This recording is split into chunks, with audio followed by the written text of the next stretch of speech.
And our fantastic producers, Brian Rosen and Sue Armstrong. Is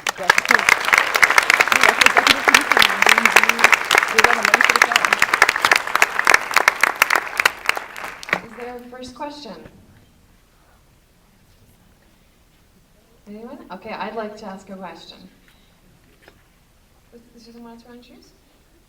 Could we also ask our wonderful composer, Nick Wales, to come and join us on stage, please? I didn't see you there.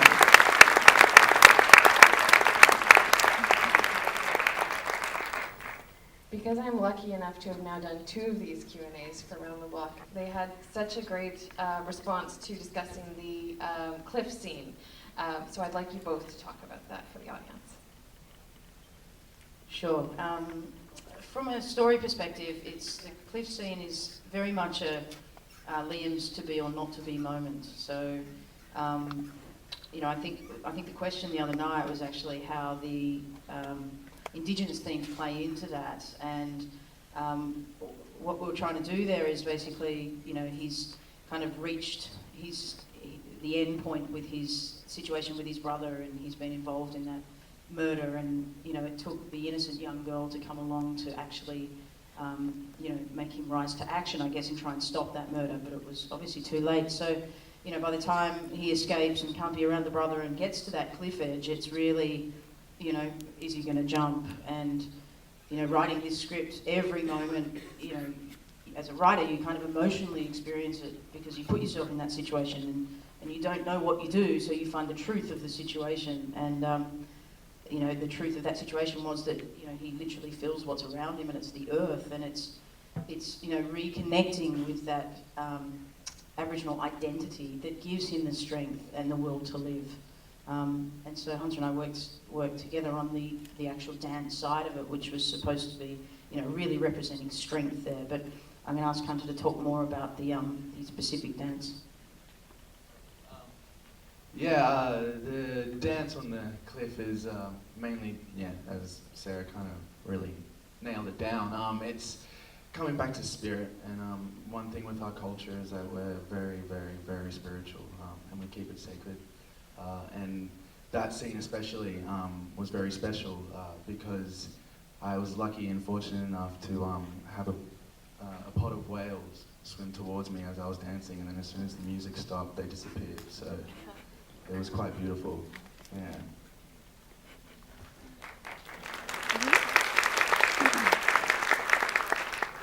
Is there a question from the audience? Go ahead.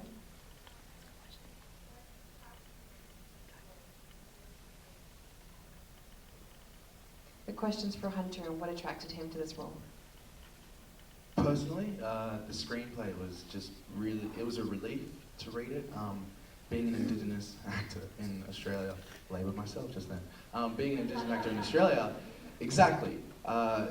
We're told to make it sound blacker. So to read this script, it was like, nice, I can do Hamlet, sweet. Yes. So that's 50% of the reason why I really fell in love with it, and other 50% of the reason is I have a cousin that kind of went through the same stuff, and a lot of other friends that went to Redfern and dealt with that type of stuff. So it was kind of a good home. It hit home really well. So I kind of really wanted to portray that. Go ahead.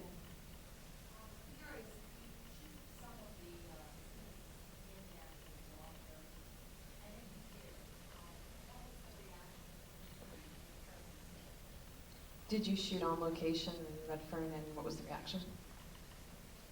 Yes, we did. I actually lived about 50 metres from the block for about almost 10 years, and so I have very strong relationships with the community, within the Redfern community, particularly the elders who are living on the block itself and managing an Indigenous housing project there. So we did shoot all the block scenes we shot on the block, but it has actually undergone quite a change in the last few years. So from when I wrote the screenplay, the block was what you just saw, but today there has been some fantastic movements. There's an organisation called the Pemaway Project that are really trying to clean up the area and create cultural centres and all the rest of it. So yeah, the community were overall incredibly supportive, and they were the first people to actually see the finished film at just a very small screening in Australia, and that was the most important thing to me, was to have their nod of approval. So that was fantastic. Another question in the red. What was the reason behind having the protagonist be an outsider, somebody from another country? What was the logic behind that? What was the decision, the logic behind having the protagonist an outsider? That's a great question. When I first wrote this screenplay, there were some fairly intense racial riots in Redfern at the time that are reflected in this film. And so it was a very raw and sensitive subject and themes. And when I was writing, early drafts, I actually did start off the very first draft with that character being Australian, but then it became very apparent that it's such a sensitive and raw subject in Australia at the time I was writing it, that I needed that character to come without baggage and, almost a kind of naivety that allowed her to be quite optimistic when she came into this school and was kind of like, hey, I can be Hamlet, what are you talking about? Whereas, unfortunately, a lot of non-Indigenous Australians have the same kind of views as her fiancé, which is like, well, how can these Aboriginal kids possibly read Shakespeare? And in fact, a lot of people had that idea of the script as well. How are you going to find someone to play that role? Like, it was amazing.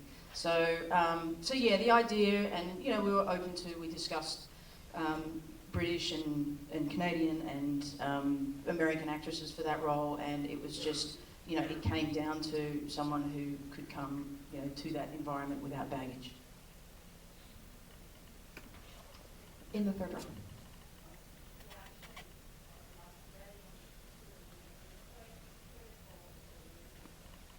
To the film, because it's quite critical of racism, but this has been the premiere. Have they seen it? Yeah, this is the premiere, so it hasn't been released in Australia, but it's interesting. You get a lot of feedback along the way, and to be brutally honest, a lot of non-Indigenous people read the script and were extremely critical, and I believe that's because it hits points that are sensitive, and I think a lot of non-Indigenous Australians, the character of Simon, Christina's fiance, is so typical of my experience as a non-Indigenous Australian. I go to bars, those lines are literally lifted off what I've heard. I was teaching at an Aboriginal arts college, and people would say to me, how do you stop the Abos sniffing petrol out of your car? And this is only a few years ago, so it was kind of interesting that I get a lot of criticism from non-Indigenous people, but yet there is not a single Indigenous person, I think, that is familiar with this story or has seen it through a collaborative process or read the script that is not supportive of this project. So, yeah, it'll be interesting to see. I hope that we're kind of telling a balanced story. Do you guys want to add anything to? We've had press screenings in Australia. We've also had some word of mouth screenings as well, and the reaction's been very, very strong and very positive. There'll obviously be certain areas within Australia where they'll view it as being critical of them. But again, to be truthful with a film like this, the kind of audience that goes to it is reasonably sophisticated. So we're hoping that they'll embrace it and come.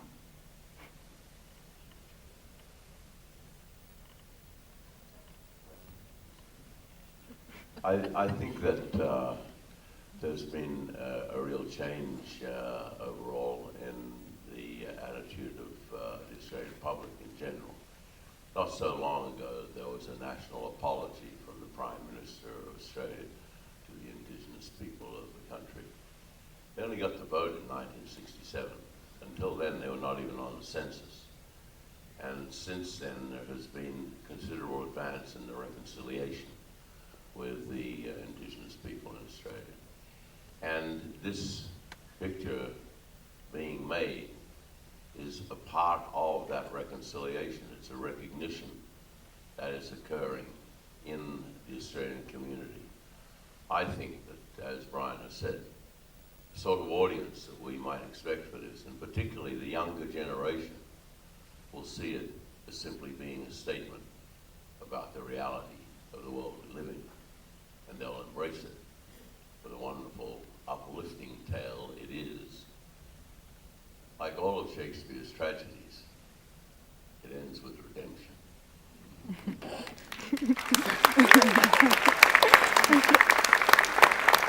In the front row.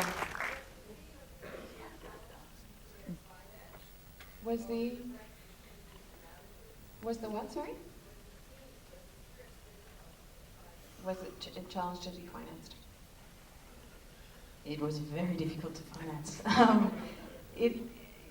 I will ask Brian and Sue to weigh in here as well, but it kind of fell in between. In Australia, you traditionally have sort of two different approaches to funding something like this, and there's some support for Indigenous filmmakers, and then there's support for mainstream filmmakers.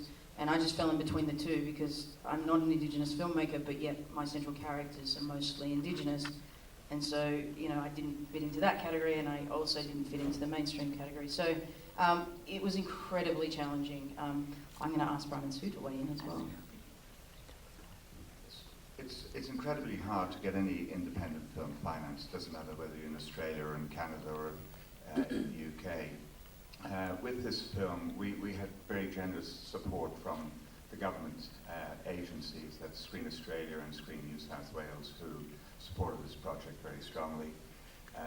We had ArcLight, who came aboard as a sales agent, and it's not an easy film to sell. I mean, when audiences see it, they embrace it, but it's how do you get them into the cinema in the first place? And so we're incredibly lucky in Australia, as you are here in Canada with Telefilm Canada and the agencies in the various territories. What do you call them? States, provinces. Good job. And then basically we as producers put in money to make up the gap. I'm surprised you did that. Just want to make sure I'm not missing anyone in the back. Okay, go ahead now. You'll be I next. just wanted to say it's film for this. It's a beautiful film, and congratulations.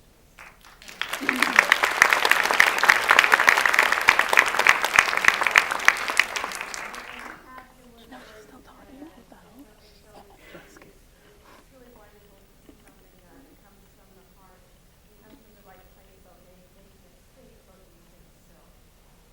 And so I wanted to say congratulations to Sue playing directing and certainly acting was beautiful. And I wanted to give some also words to the composer because the music is also gorgeous. And I love the fact that you were able to incorporate the figurative and the elements that are sort of put into, again, keeping the story so alive. So really wonderful work. And I'd love to know what inspired you. Question for composer. Well, first of all, I was really inspired by Sarah's script. She gave it to me and I was just in tears reading it. I'm a bit of a crier. But then I suppose my role as composer is to try to bring a kind of magical, spiritual element into the work and kind of address some of the issues or just get some spirit into the sound and almost put a stamp over it to bring in the emotion. So I was just inspired by Sarah's positivity. She was really great to work with. There was never really a no. It was yes, yes, yes, which is always really great when you're working with the director because some can be super fussy in the wrong way. Sarah was fussy in the right ways. So, yeah. Are there live musicians? It's all live. All live. Yeah. And even the more pop tunes. The pop tunes, the scores a mix of the film. I use a lot of Aussie hip hop to set the scene. Yeah. So that's music that we've put in the movie, and that's a lot of sample based. There's a label in Australia called Elvis Tracks that provided a lot of that music from Aussie hip hop guys. And then I collaborated with some other hip hop artists, like in that film scene. It was a mix between a hip hop artist called Tucker and my score, so it was sort of a blend of the two. Thank you. We have time for one very quick question right here. Yes, I was just wondering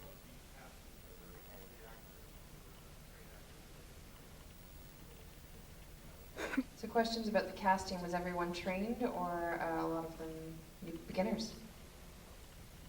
Combination of both. What was quite funny, I mentioned before that, a lot of the attitude was, how on earth are you going to find a young actor, a young Indigenous actor to play this role, with its emotional journey, but also who can recite Shakespeare. And, I was just so pleasantly surprised during the casting process that we had so many a lot of actual hip-hop artists actually came in to audition for Liam, and there was a guy who came in who, there was a mix-up and he got the wrong script. He should have been auditioning for the Big Brother Steve, and there was a mix-up and he got the Liam script, and he, head-to-toe tattoos, like, I was a bit scared, like, I kind of was like, okay, I don't know if I want to meet you by myself in a dark alley kind of thing, like, really tough-looking guy. He actually ends up playing Jason in the film. He's the brother's best friend. But anyway, he came in with one of the audition pieces for Liam was To Be or Not to Be. And he came in and was, apologetic that he got the wrong script. I said, well, do you want to do it anyway? And he said, sure. Word perfect, beautiful, blew me away, To Be or Not to Be. And I said, dude, have you had training? Shakespeare training? And he's like, no, it's hip hop, dude. It's like, it's the same thing. So, that was really cool. But Hunter, I believe, was first on stage when he was 6 months old in a Bangarra dance performance, which is a beautiful dance company in Australia. So Hunter has had a lot of stage experience, and I think this is his first sort of leading role in a film. So and then it was a combination. I mean, obviously we have Jack Thompson, absolute Aussie legend. So we're very lucky that Jack came on board. And a lot of the other, adult roles, we were very lucky to attract some very credible actors in Australia. But I think almost all of the kids are, either sort of from Redfern or surrounding, I'm talking about the classroom kids, areas or, relate in some way to that kind of world, so don't necessarily have any training. He said they don't need it. Thank you all so much for coming. Spread the word. There's one more.